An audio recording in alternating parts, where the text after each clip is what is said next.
Hello, this is our CS411 project.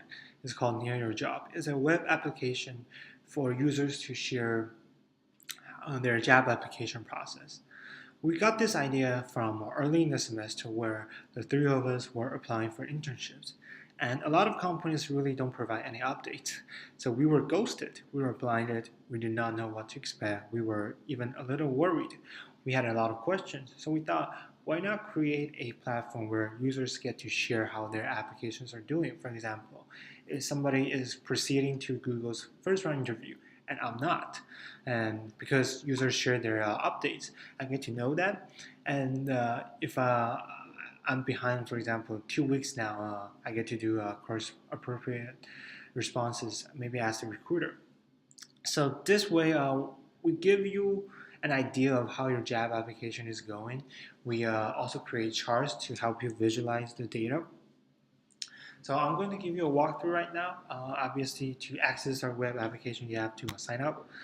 I fill out these already, but then for a demo, uh, you obviously our application does sanity check. You have to get the email correct. Oh, the password is too short. I'm just gonna create a nice password. Capitalize that and then CS411. All right. Okay, so this is a basic function, a form where insert gets inserted into database. But we thought, why not have a more advanced function? For example, security is a really hot topic in this computer science community right now, and I see that a lot of projects, even from last semesters, they have a sign-up form, but then they don't do any authentication. And I thought, why not create a advanced function where users have to go to their email, click on the activation link in order to have their account created.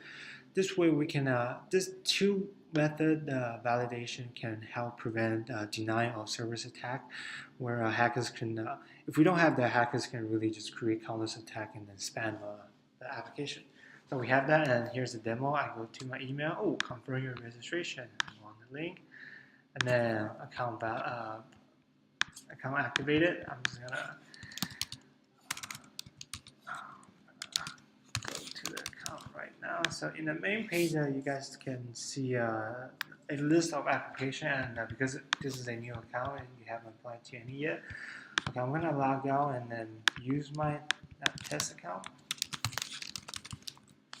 All right. So here, this is a list of applications that you have just entered. This is a read function that we're demoing. And this is actually real data. I have a Citrus interview coming out, also a Salesforce coming out. Please wish me luck. Thank you. All right. So this records the order, obviously by date. So the earliest, the latest round start date gets to be on top. Also, we have a form for users to add new information to provide update of their job application. And I'm just going to demo one now. First round interview, Google, phone interview, start date. Let's put this on New Year's Eve. So, okay, we get to see that. All right, maybe referral. Okay, so I submit it. And then I go back here. Obviously, I see Google software internship interview on New Year's Eve. So that is another basic function of ours. And another thing, so this is obviously a good way to see your data. And in this course, we've been dealing with a lot about database. We have to queries, we have to normalization, optimization, but that is very abstract. We never get to see how our data look. For example, when the professor was doing the MongoDB demonstration, we see a lot of text, the Titanic text, and they're just strings, and it's very hard to visualize it. So I thought, why not create a visualization function where users get to actually see how their applications are doing. So we did just that. Here we have these are the charts that are laid out. For applicant charts, you get to see all the companies that you applied to and how many others have applied to the same companies. So Citrix, 3 others, Facebook, Google. So when we asked our peers, our friends to enter the data, we asked them to primarily focus on Google because we wanted to test out the function and to gather the data into more centric. So 41 applicants, also MongoDB, obviously a database course, and Salesforce.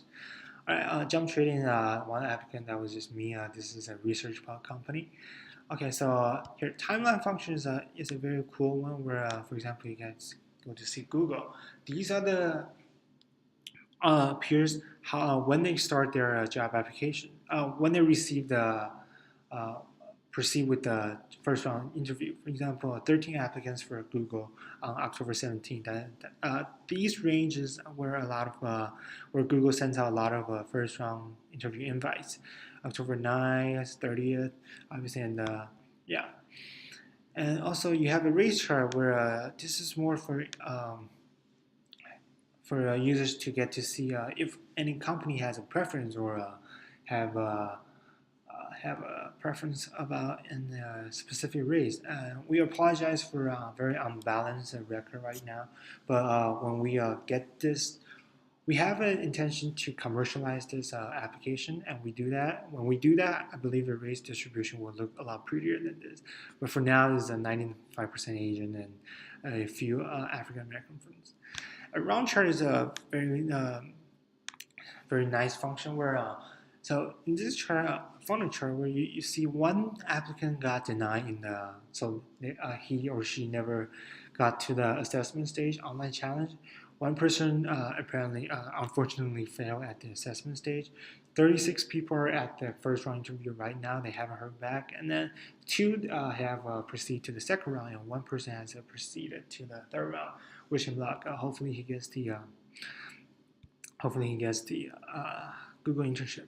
All right, so here is our last advanced function, the map. So in the sign up form, we ask about your university and the state that university is in. So we thought this would be a very cool way to show all the applicants in the United States right now. So we have one friend from UC Irvine, one friend from Pennsylvania. I believe a professor taught there before UPenn, and then 9 people from Illinois, our home state. So this function can be implemented in a future work where each company has a map of their own. For example, Google has one map, Apple has one map, Facebook has one map. And in each map, we get to see if company has a preference for students from a certain state. For example, they may really just prefer people from California, or they may, for example, Bloomberg, they may prefer people from New York, or Illinois. We have Citadel for our software company. So a map is a very nice way to visualize the data. And yes, these are our functions and job web application, our final project. In the end, you get to log out. And okay, so one last thing, in the Contact Us tab, it leads us to our wiki page. Hopefully you enjoyed our video demo. Thank you.